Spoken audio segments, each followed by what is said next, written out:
Putin Trump का double हमला, बिना मिसाइल लड़ेगा यूक्रेन, यूक्रेन की हार पक्की, अमेरिका नहीं देगा मिसाइल, यूक्रेन पर डबल हमला, जंग में उतरे किम के 30,000 सैनिक, हारेगा यूक्रेन, पिटेगा जर्मनी, रूस का दुश्मन नंबर 1 कौन, 100 घंटों में प्रचंड प्रहार, अब होगा एटम बम से हमला।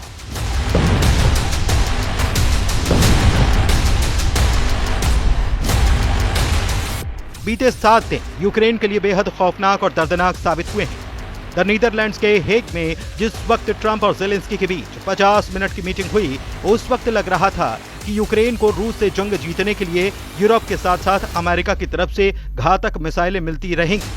अनुमान लगाया गया था कि अमेरिका जल्द ही बहुत बड़ी संख्या में पैट्रियट मिसाइलें यूक्रेन को दे सकता है, लेकिन महज 18 घंटे पहले अमेरिका ने यूक्रेन को इतना जबरदस्त धोखा दिया है कि अब ज़ेलेंस्की के यूक्रेन की हार लगभग तय है। अमेरिका की तरफ से खबरें आ रही हैं कि उसने इस सैन्य जहाज को रोक दिया है, जिसमें अमेरिका से यूक्रेन बहुत बड़ी संख्या में मिसाइलें जा रही थी। यानी कि जो मिसाइलें अमेरिका से यूक्रेन जाने वाली थी, उन्हें अमेरिका ने यूक्रेन जाने से रोक दिया। इस खबर ने ज़ेलेंस्की के होश फाख्ता कर दिए हैं। दूसरी तरफ पुतिन बेहद खुश है। रूस ने यूक्रेन के सुमय में पहले ही 50,000 सैनिकों की घेराबंदी में लगा रखा है। यूक्रेन के पोक्रोवस्क में 1 लाख सैनिक रूस को जीत दिलाने के लिए एड़ी चोटी का जोर लगा रहे हैं। और इधर अब कुछ खबरों में दावा किया गया है कि उत्तर कोरिया के 30,000 सैनिक रूस की तरफ से यूक्रेन पर हमला करने के लिए आने वाले हैं।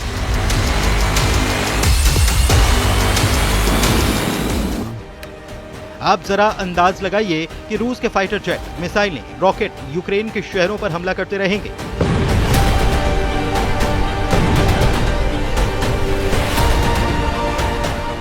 लेकिन यूक्रेन अब मिसाइलों से रूस पर पलटवार नहीं कर पाएगा। आप अंदाजा लगाइए कि रूस के आत्मघाती ड्रोन और इस्कंदर-M जैसी मिसाइलें यूक्रेन के चीथड़े उड़ाती रहेंगी। आप अंदाजा लगाइए कि रूस के आत्मघाती ड्रोन और इस्कंदर-M जैसी मिसाइलें यूक्रेन के चीथड़े उड़ाती रहेंगी, लेकिन यूक्रेन के एयर डिफेंस सिस्टम के पास उन्हें रोकने के लिए मिसाइलें नहीं होंगी। यानी कि 40 महीने के बाद अब जंग ऐसे मोड़ पर पहुंच चुकी है जहां पर यूक्रेन की हार तय है, और इस हार के लिए सीधे सीधे जिम्मेदार होगा अमेरिका, जिसने यूक्रेन की हार तय करवा दी है। खबरों के मुताबिक अमेरिका ने यूक्रेन को दिए जाने वाले खास हथियारों की सप्लाई रोकने का फैसला लिया है। इन हथियारों में एयर डिफेंस सिस्टम, तोप के गोले और हवा में मार करने वाली मिसाइलें शामिल हैं। अमेरिका की ओर से यूक्रेन को जाने वाले हथियारों की आपूर्ति रोकने का कदम ऐसे समय में उठाया गया जब रूस ने यूक्रेनी शहरों पर हमले तेज कर दिए हैं। रूस ने हाल ही में कई बड़े मिसाइल और ड्रोन हमले यूक्रेन पर किए हैं। ऐसे में रूसी हमलों से बचाव के लिए अमेरिका की ये हथियार बेहद जरूरी हैं। पॉलिटिको की रिपोर्ट के मुताबिक पेंटागन के यूक्रेन को हथियारों की खेप रोकने की वजह अमेरिकी हथियारों का खाली होता भंडार है। पेंटागन के नीति प्रमुख एल्ब्रिज कोल्बी के हथियारों के भंडार की समीक्षा के बाद ये चिंता पैदा हुई कि तोप खाने के राउंड, वायु रक्षा मिसाइलों और सटीक हथियारों की कुल संख्या घट रही है। इसके बाद यूक्रेन को भेजे जाने वाले PAC-3 patriot system, 155 millimetre artillery round, GMLRS, stinger, AIM-7 और हेलफायर मिसाइलों की खेप रोक दी गई है। व्हाइट हाउस की प्रवक्ता अन्ना कैली ने भी बयान में कहा कि ये निर्णय दुनिया भर के अन्य देशों को हमारे देश की सैन्य सहायता और सहयोग की समीक्षा के बाद अमेरिका के हितों को सर्वोपरि रखने के लिए लिया गया है। अमेरिका ने पैट्रियट मिसाइल सिस्टम, सटीक तोप के गोले, हेलफायर और दूसरी मिसाइलों की सप्लाई रोकी है। यूक्रेन इन मिसाइलों को F-16 लड़ाकू विमानों के जरिए रूस पर दागता है और एयर डिफेंस के जरिए रूस के हमलों से बचता भी है। रूस ने हाल ही में यूक्रेन पर 477 ड्रोन और 60 मिसाइलें दागी थी। रूस ने आने वाले समय में फिर से इसी तरह का बड़ा हमला किया तो यूक्रेन संकट में आ जाएगा। ऐसे में यूक्रेन की वोलोदिमीर ज़ेलेंस्की सरकार को रूस के खिलाफ अपनी रणनीति पर नए सिरे से विचार करना पड़ सकता है।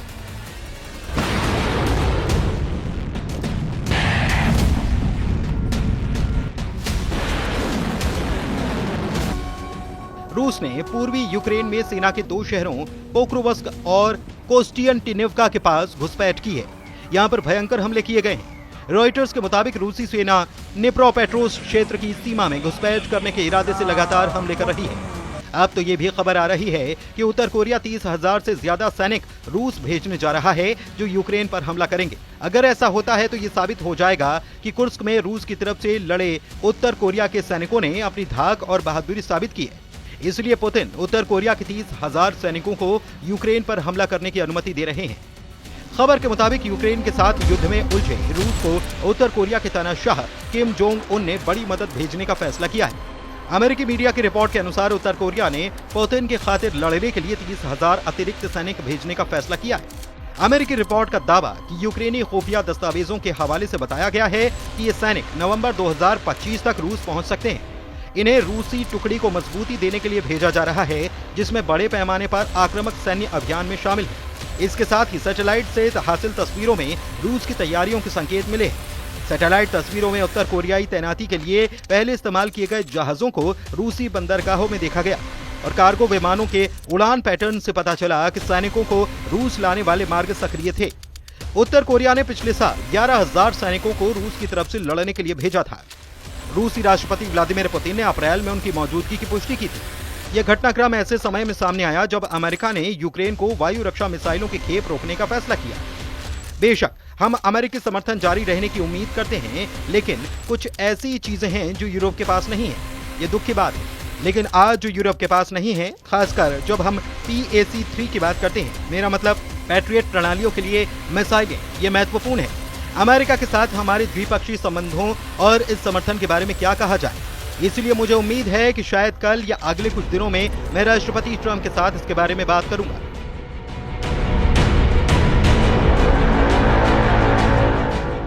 रूस के पास सबसे ज्यादा परमाणु हथियार हैं। रिपोर्ट्स के मुताबिक 5,500 से ज्यादा परमाणु हथियार रूस के पास मौजूद हैं, जबकि अमेरिका के पास 5,044 परमाणु हथियार हैं। लेकिन यहाँ सवाल परमाणु हथियारों की संख्या का नहीं, बल्कि हिम्मत का है, क्योंकि रूस अब यूक्रेन जंग में ऐसे दौर में पहुंच चुका है जहां उसे यूक्रेनी सेना के साथ साथ नेटो, यूरोपियन यूनियन, अमेरिका के साथ मिलकर घेरने में लगे हैं। ऐसी स्थिति में पूरी संभावना है कि अगर रूस को लगा कि उसका वजूद खतरे में है, तो अपने दुश्मनों पर परमाणु हमला करने में जरा भी नहीं चुकेगा। रूसी जनता यूक्रेन के अलावा 3 देशों को अपना कट्टर दुश्मन मानती है।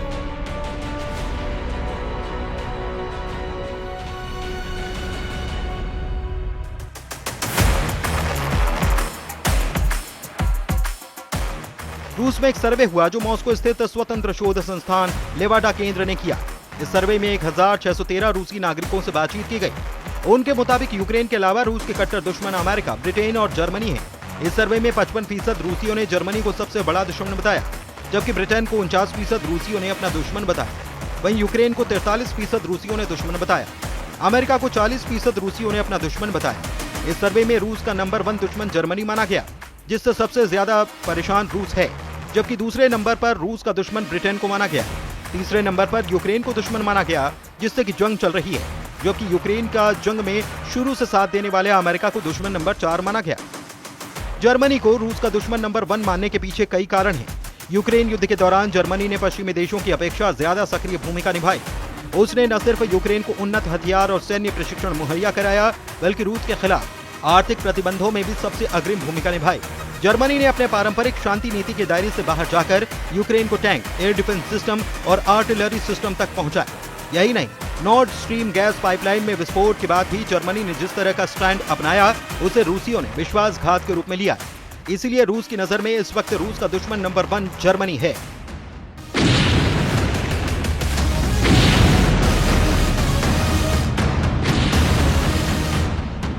राष्ट्रपति पुतिन जैसे सख्त जुनूनी नेता ने यूक्रेन में अब तक 4 प्रांतों पर अपना कंट्रोल कर लिया है, जबकि एक प्रांत पर कंट्रोल करने के करीब है।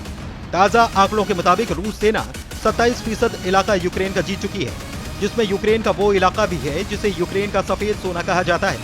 ताजा जानकारी के मुताबिक इस वक्त रूस की इस्कंदर-M मिसाइलों ने यूक्रेन के चीथड़े उड़ाकर रख दिए हैं, जबकि राष्ट्रपति ज़ेलेंस्की रूस से आखिरी जंग करने के लिए नेटो देशों से आखिरी जोर लगाने की गुहार लगा चुके हैं। हेग में नेटो समिट के दौरान ज़ेलेंस्की और ट्रंप की 50 मिनट की मीटिंग और नेटो के 32 देशों ने जिस तरह से रूस से अगले 10 साल तक जंग करने की तैयारियां शुरू की हैं, उसने रूस को परमाणु युद्ध के लिए मजबूर करना शुरू कर दिया है। रूस के विदेश मंत्री सर्गेई लावरोव ने एटम बम से तीसरे विश्व युद्ध को लेकर जो प्रलयकारी चेतावनी थी, जरा उसे भी जान लीजिए। अब ऐसे हालात में अगर अमेरिका यूक्रेन को मिसाइलें और घातक हथियार नहीं देगा, तो रूस की जीत पक्की है और यूक्रेन पर रूस पूरी तरह से भी कब्जा कर सकता है।